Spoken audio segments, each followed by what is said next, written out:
Intro music fades out. Hey everyone, and welcome back to the channel. Today, I have a story for you that truly touched my heart. A tale of resilience, connection, and the unwavering power of love, even in the coldest of times. It's a reminder that sometimes hope arrives on four paws. Imagine the dead of winter, the kind of cold that bites right through you, where the air itself feels brittle. Our story begins on such a night in a desolate stretch of rural northern Minnesota. The temperature had plunged far below zero. A State Trooper, Daniel Reyes, was out on patrol when he noticed something moving in a ditch. Not a deer, not a shadow, but a dog. This wasn't just any dog. It was emaciated, its fur matted and crusted with ice. Its eyes, wide with terror, held something deeper, a flicker of trust, buried beneath layers of unimaginable abandonment. The dog didn't run. He just stood there, shivering, waiting. Daniel had seen his share of strays, but this one was different. There was a faded, cracked collar still clinging to its neck. On it, one word: Koda. No phone number, no address, just that single, worn name. Koda didn't resist as Daniel gently wrapped him in a thermal blanket and lifted him into the warmth of the cruiser. He didn't whimper. He simply leaned into the heat, as if he had been waiting his whole life for someone to finally notice he was still there. At the local shelter, the staff prepared for the worst: hypothermia, severe malnutrition, frostbite. But Koda's frail body told only part of the story. His eyes, they told another.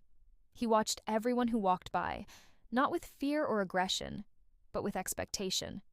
As if, deep in his bones, he knew his story wasn't over. For 3 days, he barely ate, lying in the corner of his kennel, ears perked at every footstep, every distant sound. Then, on the 4th morning, a woman named Evelyn Carter walked through the shelter doors. She wasn't really looking for a dog. She'd come to volunteer just to keep busy, trying to fill the void left by her husband's passing 6 months earlier. Grief had hollowed her out. She moved through her days like a ghost in her own home. But when she passed Koda's kennel, he stood. Not barking, not jumping, just standing. His tail was low but steady. His eyes locked onto hers. Evelyn paused. Something in her chest, something long dormant, cracked open. She knelt down. "Hey there," she whispered. Koda took one slow step forward, then another, until his nose gently touched the bars between them. The shelter worker told her his heartbreaking story: the highway, the collar, the silent waiting. Evelyn listened, her hands trembling slightly. She didn't know why, but she felt it deeply. This dog wasn't just lost. He was waiting for something. Or someone. That very afternoon, Evelyn signed the adoption papers. The first few nights were quiet, filled with unspoken comfort. Koda slept on the floor beside her bed, as if guarding her from something only he could see. Sometimes Evelyn would cry in her sleep, soft, muffled sobs that she thought no one heard, but Koda always woke. Always. He'd press his warm body against the side of the mattress, a silent anchor in her stormy grief. Weeks slowly turned into months. The harsh snow melted into mud, then gave way to the vibrant promise of spring. Evelyn, who hadn't touched her garden since her husband died, started digging in the earth again.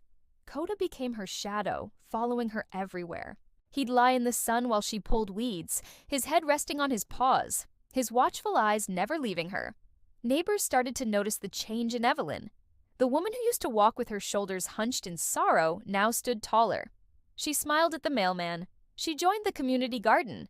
She even started baking again, her famous cinnamon rolls, the ones her husband used to sneak from the cooling rack. And Koda? He absolutely bloomed. His coat grew thick and glossy. His ribs disappeared beneath muscle and fur. But more than that, he began to play. He chased squirrels with clumsy joy, barked playfully at thunderstorms, then curled up around Evelyn's feet when the lightning flashed. He even learned to open the back door with his nose when he needed to go out. One afternoon, while sorting through old boxes in the garage, Evelyn found a photo album she hadn't opened in years. Inside, there were pictures of her husband, smiling, holding a tiny puppy with black fur, bright eyes, and a little red collar. Her breath caught. She flipped to the next page. And there it was. The same dog, older now, sitting proudly beside her husband on their porch. and around his neck. A collar with one word, Koda. Tears blurred her vision. Her husband had found him years ago, abandoned near their property. They'd raised him together, but after her husband's sudden heart attack, Koda had vanished. No one knew where he'd gone. They'd searched for weeks, but he was gone. Now, Evelyn understood. He hadn't run away. He had been waiting. All that time, on that frozen highway, he had been trying to find his way back home. Evelyn sank to the garage floor, the album cradled in her lap. Koda patted over, nudging her hand with his nose. She wrapped her arms around him, sobbing. Not from sorrow this time, but from the overwhelming weight of a love that refused to be broken. Not by death, not by distance, not even by silence.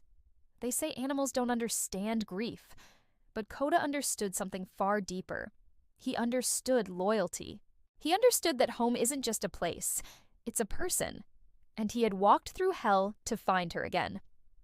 Years later, Evelyn still tells Koda's incredible story.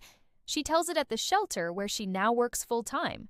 She shares it with school children who visit. She tells it to anyone who will listen.